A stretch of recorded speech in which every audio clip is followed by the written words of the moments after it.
हाय दोस्तों, आज हम लोग इस वीडियो में घातांक के नियम या सूत्र या इसी को इंग्लिश में फॉर्मूला बोलते हैं, इसको पढ़ेंगे। ठीक है, तो देखिए, घातांक के नियम को समझने से पहले हम लोग कुछ बेसिक सीख लेते हैं। ठीक है, देखिए यहाँ जैसे देखिए 2 गुणित 2 है, तो देखिए यहाँ 1 2 3 बार 2 है, तो हम इसको क्या लिख सकते हैं, 2 के घात में 3 लिख सकते हैं। ठीक है, तो देखिए इसमें ये जो 3 है, ये छोटा जो है, इसको हम लोग क्या बोलते हैं, घात बोलते हैं या घातांक बोलते हैं। ठीक है, या इसी को पावर या ठीक है पावर बोलते हैं।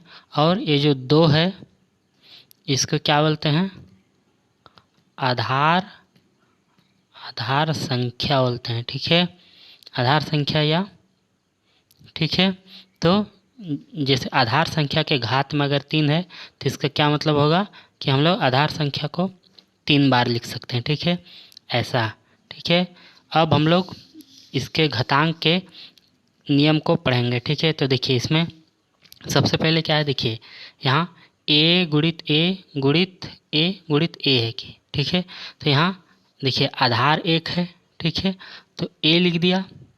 अब ये कितनी बार है उसको गिनेंगे, 1 2 3 4, तो a के घात में 4 हो जाएगा। ठीक है, ऐसा। ठीक है, तो ये पहला नियम हो गया। अब हमारे पास दूसरा नियम क्या है, देखिए ये आधार में a है और इसके घात में m है, गुणित आधार में a है और घात में n है। ठीक है, तो इसका क्या हो जाएगा, देखिए आधार संख्या एक समान है, तो एक आधार के लिखेंगे और घात को क्या कर देंगे, जोड़ देंगे। ठीक है, m प्लस n, तो यहाँ घात जुड़ गया। ठीक है, इसका उदाहरण क्या हो सकता है, एग्जाम्पल देखते हैं।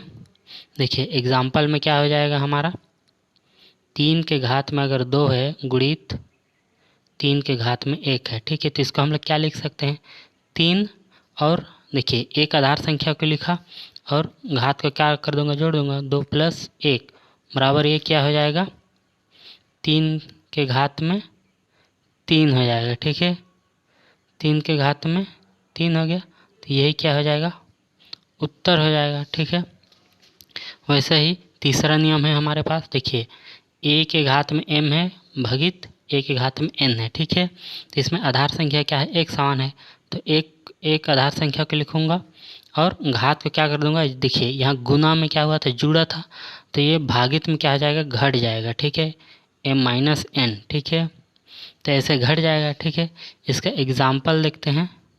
एग्जाम्पल क्या हो जाएगा हमारा, 4 के घात में 5 है भगित 4 के घात में 2 है। ठीक है, तो इसका क्या हो जाएगा, आधार संख्या 1 लिखूंगा 4 को और घात को क्या कर दूंगा, घटा दूंगा, जैसे यहाँ घटाया हूँ, तो 5 माइनस 2 हो गया। ठीक है, अब ये नेक्स्ट क्या हो जाएगा, 5 में 2 घटाऊंगा तो क्या हो जाएगा, 3 आ जाएगा, तो 4 के घात में 3, ये क्या हो जाएगा, यही हमारा उत्तर हो जाएगा। ठीक है, अब चौथा नियम क्या है, देखिए आधार a है और घात में m है गुणित, देखिए यहाँ आधार क्या है, अलग अलग है। ठीक है, अलग है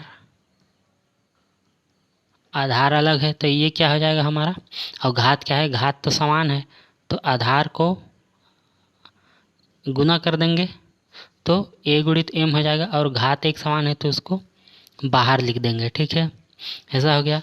तो इसका उदाहरण क्या हो जाएगा हमारा, देखिए इसका उदाहरण क्या हो जाएगा, 2 के घात में 2 है गुणित 3 के घात में 2 है। ठीक है, तो ये क्या हो जाएगा हमारा नेक्स्ट, देखिए ये आधार संख्या क्या 2 गुणित 3 किया और इसमें से किसी एक घात को लिख दूंगा। ठीक है, 2।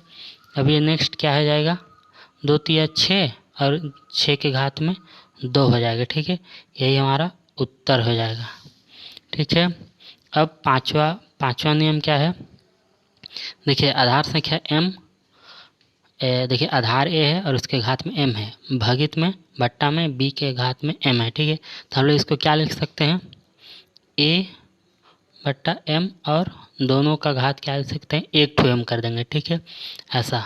तो इसका उदाहरण क्या हो जाएगा हमारा, देखिए इसका उदाहरण देखिए, 2 के घात में 2 है बट्टा 3 के घात में 2 है।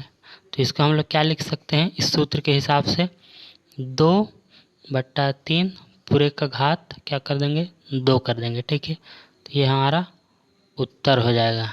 ठीक है, अब छठवां नियम क्या है, देखिए ये आधार संख्या है, इसका घात m है। ठीक है, फिर एक कोष्टक में पूरे का घात n है। ठीक है, तो हम इसको क्या लिख सकते हैं, a और ये क्या है, a घात और a घात क्या हो जाएगा, गुना हो जाएगा, तो m गुणित n हो जाएगा। ठीक है, तो इसका एग्जाम्पल क्या होगा, देखिए 3 के घात 2 है।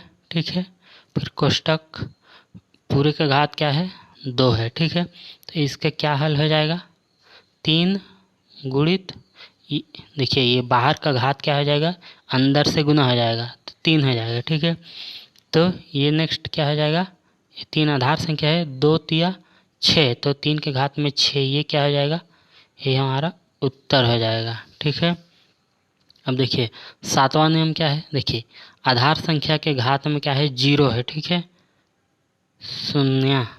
ठीक है, तो कोई भी आधार संख्या का में शून्य रहेगा, जैसे 2 के घात में 0 है तो इसका वैल्यू हो जाएगा 1। ठीक है, इसका वैल्यू क्या हो जाता है 1 हो जाता है। ठीक है, जैसे एग्जाम्पल 100 के घात में क्या है 0 है, तो इसका वैल्यू क्या हो जाएगा, सीधे सीधे 1 हो जाएगा। ठीक है, यही घातांक का नियम है। ठीक है, इतना ही घातांक का नियम है।